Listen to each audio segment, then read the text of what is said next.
Olá, olá, aqui é Ricardo Selig, você está na Collectors Quadrinhos e vamos falar sobre um título lançado pela Comic Zone aqui, que ele é ao mesmo tempo belo e repulsivo. Estou falando do novo mangá da Comic Zone, Dano Cerebral, do Shintaro Kago. Shintaro Kago, que é uma espécie de novo Junji Ito, né?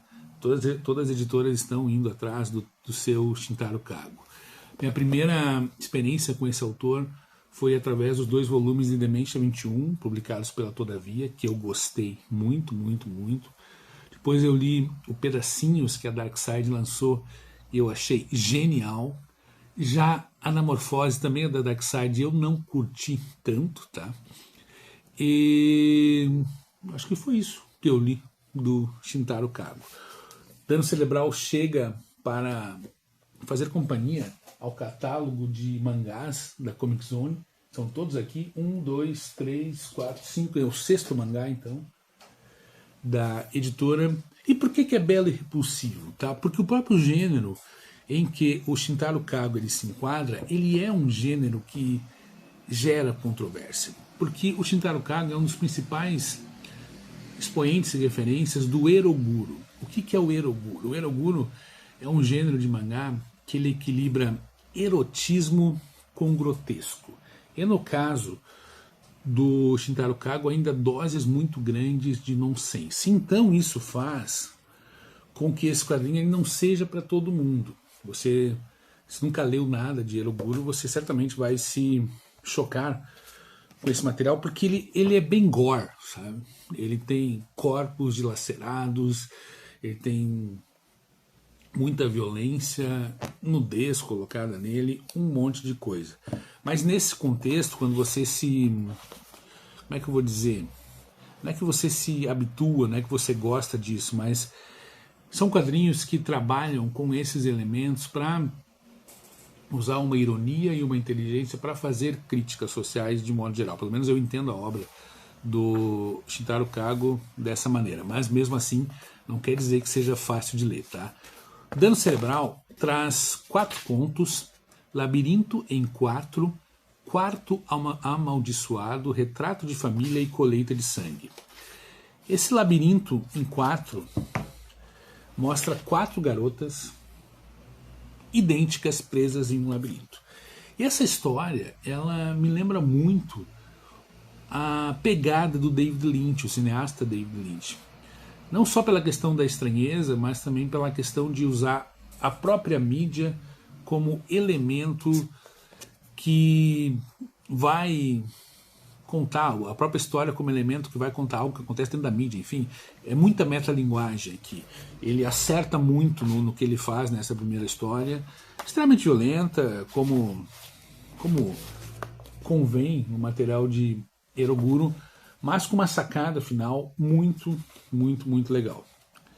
Já Quarto Amaldiçoado, que é a segunda história,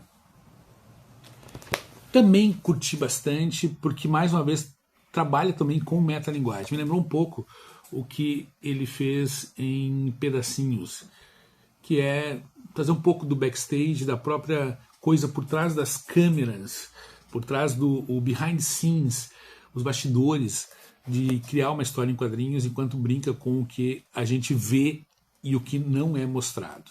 Então, também, violência pra caramba.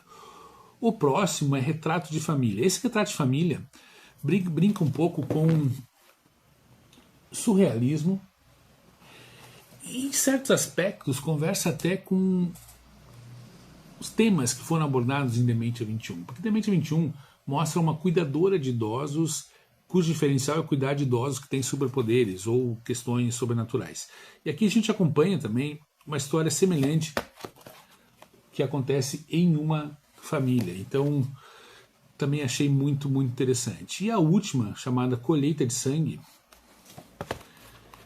é uma crítica irônica ao que a gente vê, tá, nas ruas hoje em dia. Não sei se acontece isso com vocês, onde vocês moram, mas aqui em Florianópolis tem muito carro, muito carro. A cidade tem uma mobilidade muito deficitária, mas quando você está dentro de um carro e você olha para fora, 95% desses carros tem uma pessoa dentro. E quando tem mais de uma, são aplicativos, são carros que trabalham com aplicativos, né, como Uber e tal. Eu não tenho carro desde 2015, porque não fazia sentido na minha vida, eu uso muito Uber. Então eu percebo isso na rua e, cara, esse culto, né, ao automóvel como símbolo de status, símbolo de crescimento, talvez não fez muito sentido na minha geração, que hoje tem 52 anos, já não faz na geração do meu filho, que tem 17. Se você conversar com uma tia e perguntar para ele, filho, tem interesse em tirar a carteira de motorista, você quer ter carro e tal, ele vai dizer que não, por que eu vou querer isso se eu tenho Uber para me levar, né?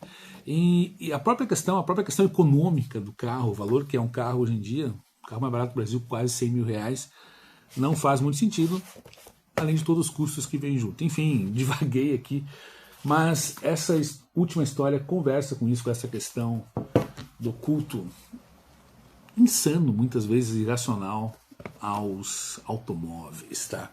A edição da Comic Zone veio com 192 páginas, com sobrecapa, tem aplicação de verniz aqui no lettering, aqui em cima.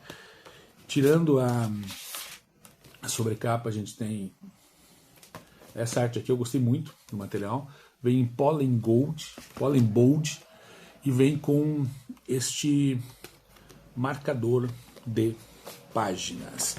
Como eu disse, é um quadrinho ao mesmo tempo belo e repulsivo. Eu digo que ele é belo porque o traço do Shintaro Kago, ele é fino, ele é refinado, ele é anatômico. Então, mesmo nas composições mais macabras que você vai ter, tipo isso aqui, não deixa de ter uma certa beleza. Ao mesmo tempo que você olha alguns quadros e se torna extremamente repulsivo, ainda que muito bem desenhado. Então tem esse contraste de sentimentos que eu penso que não só a obra do Shintaro Kago traz, mas o próprio Eroguro traz isso, porque trabalha com esse aspecto do erotismo grotesco e nonsense que mexe com,